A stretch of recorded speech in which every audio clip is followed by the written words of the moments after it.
ಈ ಮನೆ ಭೂಮಿ ಮಟ್ಟದಿಂದ ಎಷ್ಟು ಎತ್ತರಕ್ಕಿರಬೇಕು ಅಂತ? ಒಳ್ಳೆ ಪ್ರಶ್ನೆ. ಭೂಮಿ ಮಟ್ಟದಿಂದ ಸ್ವಲ್ಪ ಮೇಲಿರಬೇಕಾಗುತ್ತೆ. ಯಾಕೆಂದರೆ ಎರಡು ಕಾರಣ. ಒಂದು, ಭೂಮಿಯಲ್ಲಿ ಹರಿದಾಡುವಂತಹ ಕೆಲವು ಕಿಮಿಕ್ರಿಟುಗಳು ಮನೆಯಲ್ಲಿ ಬರ್ದಿರಲಿ ಅಂತ ಒಂದು. ಆಮೇಲೆ ನಾವು ಭೂಮಿ ಮಟ್ಟದಿಂದ ಮೇಲಿದ್ದಾಗ, ನಾವು ಮೇಲ್ಗಡೆ ಹೋದಾಗ ಏನು ಶಕ್ತಿಗಳಿದೆ ಅಂದರೆ ಅಗ್ನಿ, ಪೃಥ್ವಿ, ವಾಯು, ಜಲ ಎಲ್ಲ ಒಂದಕ್ಕೊಂದು ಹೊಂದ್ಕೊಳ್ಳೋಕ್ಕೆ ತುಂಬ ಅನುಕೂಲ ಆಗುತ್ತೆ. ಹಾಗಾಗಿ ಒಂದು ಪೀಠ ಥರ ಆಗುತ್ತೆ, ಅದು ಬೇಕಾಗುತ್ತೆ. ಅದಕ್ಕಿಂತ ಮುಖ್ಯವಾಗಿ ಭೂಮಿ ಬಲ ನೋಡಬೇಕಾಗುತ್ತೆ. ಭೂಮಿ ಹೇಗಿರಬೇಕು, ಭೂಮಿ ಮಣ್ಣು ಹೇಗಿರಬೇಕು ಅಂತ. ಅಂದರೆ ಮನೆ ಕಟ್ಟೋದಾಗಿದ್ರೆ ಈಗಿನ ಕಾಲಕ್ಕೆ ಅದು ಬೆಂಗಳೂರಿನಂಥ ನಗರಗಳಲ್ಲಿ ಮನೆ ಕಟ್ಟೋದೆಲ್ಲ ಸ್ವಲ್ಪ ಕಷ್ಟ ಇದು ತಗೊಂಡು. ಆದರೆ ಗೊತ್ತಿರಬೇಕು ನಿಮಗೆ ಮಣ್ಣು ಹೇಗಿರಬೇಕು, ಅದು ಶುದ್ಧವಾಗಿರಬೇಕು. ಸಾಕಷ್ಟು ಪರೀಕ್ಷೆಗಳಿದೆ, ಅದನ್ನು ಮಾಡಬೇಕಾಗತ್ತೆ. ಸಾಮಾನ್ಯವಾಗಿ ಒಂದು ಪರೀಕ್ಷೆ ಇದೆ, ಅದನ್ನು ಮಣ್ಣನ್ನು ನಾವು ವಾಸನೆ ನೋಡಬೇಕಂತೆ. ಒಳ್ಳೆ ವಾಸನೆ, ಸುವಾಸನೆ ಬರಬೇಕು. ಅಂದರೆ ಸ್ವಲ್ಪ ಕೆಟ್ಟ ವಾಸನೆ ಎಲ್ಲ ಬರಬಾರ್ದು, ಅದು ಒಂದು ಪರೀಕ್ಷೆ.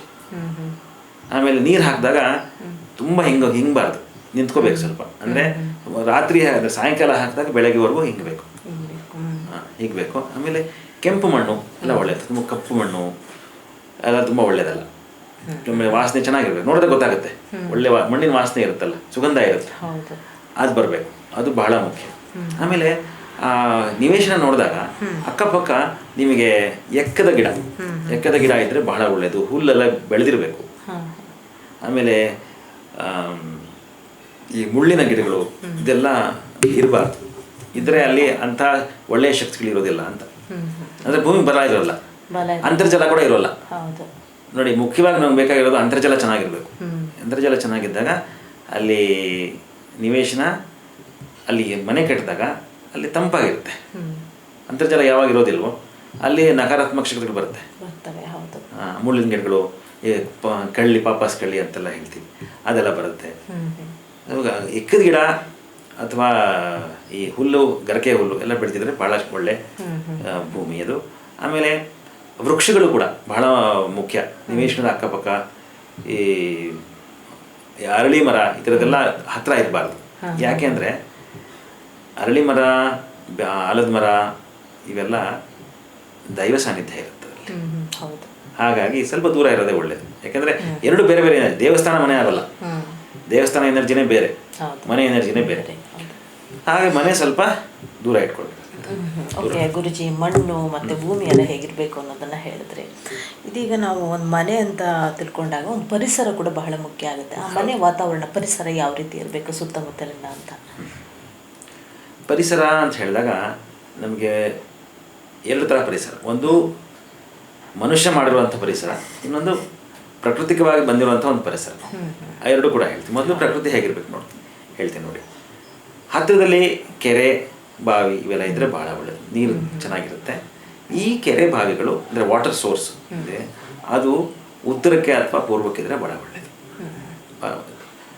ಅದೇ ಕೆರೆ ಬಾವಿ ಪಶ್ಚಿಮಕ್ಕೆ, ದಕ್ಷಿಣಕ್ಕೆ ಬಂದರೆ ಅಂಥ ಒಳ್ಳೆಯದಲ್ಲ.